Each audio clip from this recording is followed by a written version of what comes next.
ଗ୍ରୀଷ୍ମ ପ୍ରବାହର ମୁକାବିଲା ପାଇଁ ଟିଟଲାଗଡ଼ରେ ବୈଠକ।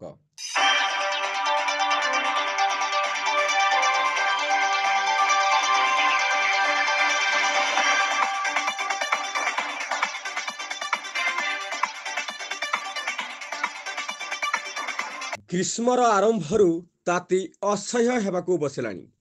ବର୍ତ୍ତମାନରୁ ଗ୍ରୀଷ୍ମର ଭୟଙ୍କର ରୂପରେ ସୂଚନା ମିଳି ସାରିଲାଣି। ଆଗକୁ ଆସୁଛି କାଳରୂପୀ ଗ୍ରୀଷ୍ମ ପ୍ରବାହର ସମୟ। କାଳରୂପୀ ସୂର୍ଯ୍ୟଙ୍କ ପ୍ରଚଣ୍ଡ ସୂର୍ଯ୍ୟରଶ୍ମିରେ ଗ୍ରୀଷ୍ମର ଲହଡ଼ି ଭାଙ୍ଗିବ ଧରା ପୃଷ୍ଠରେ।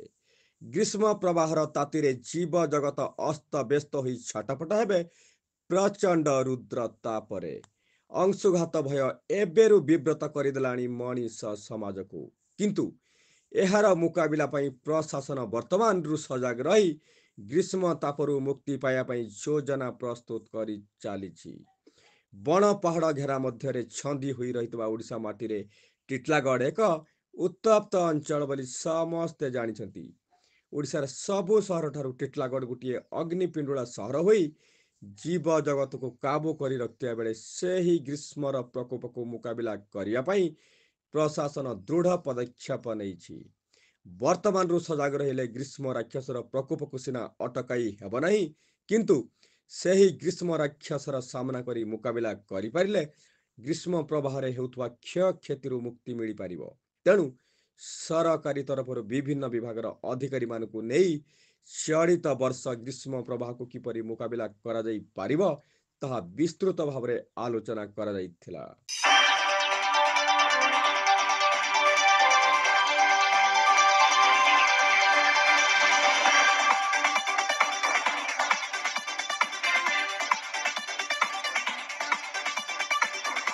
ବଲାଙ୍ଗୀର ଜିଲ୍ଲା ଟିଟଲାଗଡ଼ ଉପଜିଲ୍ଲାପାଳଙ୍କ ସମ୍ମିଳନୀ କକ୍ଷରେ ଉପଜିଲ୍ଲାପାଳ ରୋହନ କ୍ଷେତ୍ରୀଙ୍କ ଅଧ୍ୟକ୍ଷତାରେ ଚଳିତ ବର୍ଷ ଗ୍ରୀଷ୍ମ ପ୍ରବାହକୁ କିପରି ମୁକାବିଲା କରାଯାଇ ପାରିବ ସେଥିପାଇଁ ବିଭିନ୍ନ ବିଭାଗର ଅଧିକାରୀମାନଙ୍କ ସହିତ ଆଲୋଚନା କରାଯାଇଥିଲା।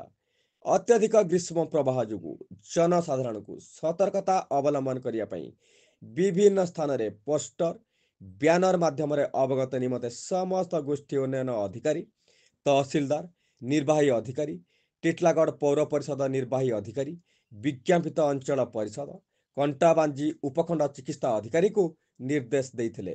ସେହିପରି ଜରୁରୀକାଳୀନ ନିମନ୍ତେ କଣ୍ଟ୍ରୋଲ ରୁମ୍ ଖୋଲାଯିବା, ଉପଖଣ୍ଡ CHCPHCରେ ଅଂଶୁଘାତ ରୋଗୀଙ୍କ ନିମନ୍ତେ ସ୍ୱତନ୍ତ୍ର କକ୍ଷ, ଛାତ୍ରଛାତ୍ରୀଙ୍କ ପାଠପଢ଼ା ଏବଂ ଶ୍ରମିକମାନେ ସରକାରଙ୍କ ଦ୍ୱାରା ନିର୍ଦ୍ଧାରିତ ସମୟସୀମା ମଧ୍ୟରେ କାର୍ଯ୍ୟ ସମ୍ପାଦନା, ଅଙ୍ଗନୱାଡ଼ି ତଥା ବିଦ୍ୟାଳୟଗୁଡ଼ିକରେ ଛାତ୍ରଛାତ୍ରୀଙ୍କ ନିମନ୍ତେ ପାନୀୟ ଜଳର ବ୍ୟବସ୍ଥା, ଯଥେଷ୍ଟ ମାତ୍ରାରେ ORS ଗଚ୍ଛିତ ରଖିବା ଜରୁରୀ।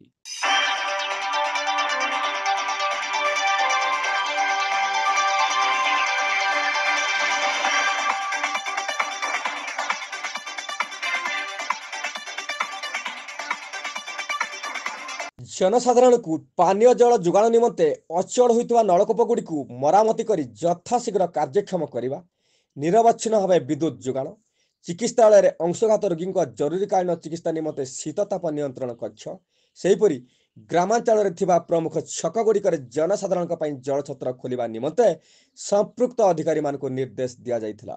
ଅଂଶୁଘାତରେ ମୃତ୍ୟୁବରଣ ହେଉଥିବା ପରିଜନକୁ ସରକାରଙ୍କ ଦ୍ୱାରା ଆର୍ଥିକ ସହାୟତା ରାଶି ପ୍ରଦାନ କରାଯିବା ଦାୟିତ୍ୱ ସମ୍ପୃକ୍ତ ଚିକିତ୍ସା ଅଧିକାରୀ ଏବଂ ତହସିଲଦାରଙ୍କ ମିଳିତ ତଦନ୍ତ ଓ ଚୂଡ଼ାନ୍ତ ରିପୋର୍ଟ ଆଧାର କ୍ରମେ ପରିଜନକୁ ପ୍ରଦାନ କରାଯିବ। ଆଜିର ଏହି ବୈଠକରେ ଟିଟଲାଗଡ଼ ଉପଖଣ୍ଡ ଆରକ୍ଷୀ ଅଧିକାରୀ ନାରାୟଣ ପ୍ରଧାନ, ସହାୟକ ଜିଲ୍ଲାପାଳ ସନ୍ଦୀପ କୁମାର ଚନ୍ଦ୍ରକାର, ଟିଟଲାଗଡ଼ ଗୋଷ୍ଠୀ ଉନ୍ନୟନ ଅଧିକାରୀ ଚନ୍ଦ୍ରମଣି ନାଗ ସମେତ ବିଭିନ୍ନ ପଦସ୍ଥ ଅଧିକାରୀ ଏବଂ ସାମ୍ବାଦିକମାନେ ଉପସ୍ଥିତ ରହିଥିଲେ।